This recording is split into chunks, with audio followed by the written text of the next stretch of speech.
My background is comedy, as you know. So when the show got greenlit, I hired the people I know and love and trust, and I just made the show that was in our DNA.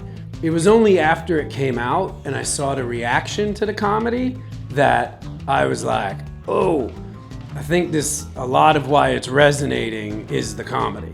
Early on in season 3, when I was starting to look at first cuts and, we were going from the assembly stage, first you assemble it and it's just a bunch of stuff grouped together. But then we spend about a month turning it from the assembly into the first cut. We went too far. If the first 2 seasons, for example, were like information, joke, information, joke. This was like joke, information, joke, information, joke. And it was like, whoa, we going crazy. So we actually had to dial back the humor because it's not a comedy. We need to use comedy to help tell the story.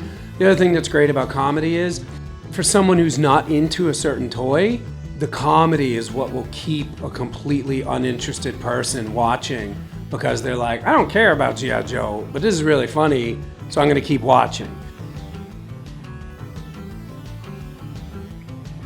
We had certain rules that we followed in season 1 and season 2.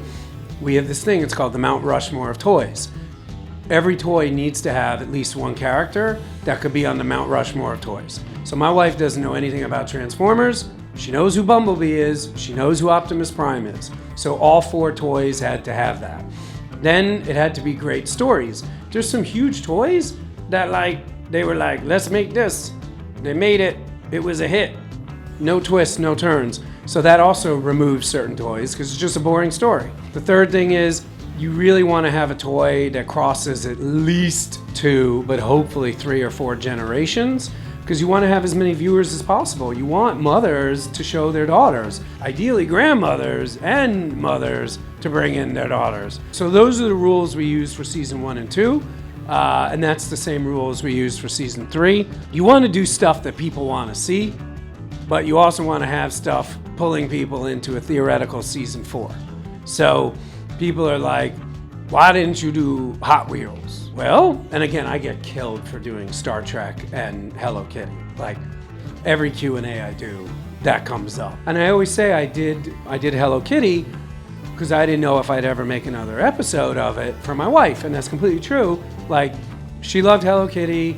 Netflix was letting me do what I wanted.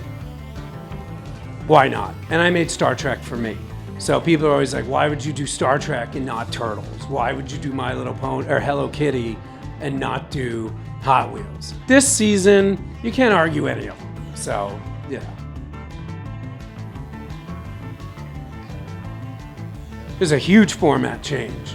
We stopped doing the reenactments. And the reason for that was, the main reason was, no one seemed to care about them. We were putting a significant amount of our budget into the reenactments, which nobody cared about.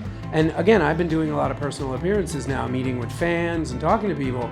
And I started doing my own internal poll. And I said to people, what do you love about the show?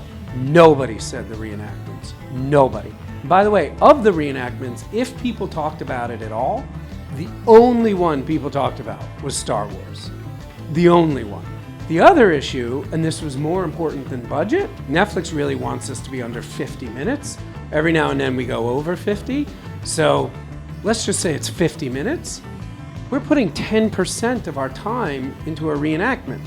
So some of it, like Star Trek, is 43 minutes. That reenactment is 4 minutes. So the main reason I did what I did was to have more time to tell the story. The budget was probably 30% of the reason, 70% of it was to have more time. There's basically 3 different types of fan feedback. There's good fan feedback that, oh, I didn't think of that, let's do that. There's good fan feedback where it's that's a great idea, we thought about that. If you had made the show, you probably also would have concluded not to do it. And then there's bad fan feedback, which is some degree of angry, crazy people mad about God knows what.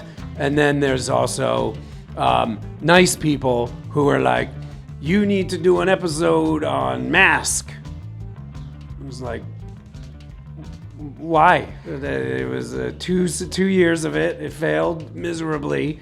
That's not even a one generation toy. This is not a cheap show to make. Why would we do Mask when Hot Wheels hasn't been done, or Strawberry Shortcake? So the good stuff that we didn't think of absolutely has made it to season 3 and also into Movies That Made Us. So we did learn great stuff. And then we always write back to the people who have good stuff where we're like, that's great. Here's why we didn't do it.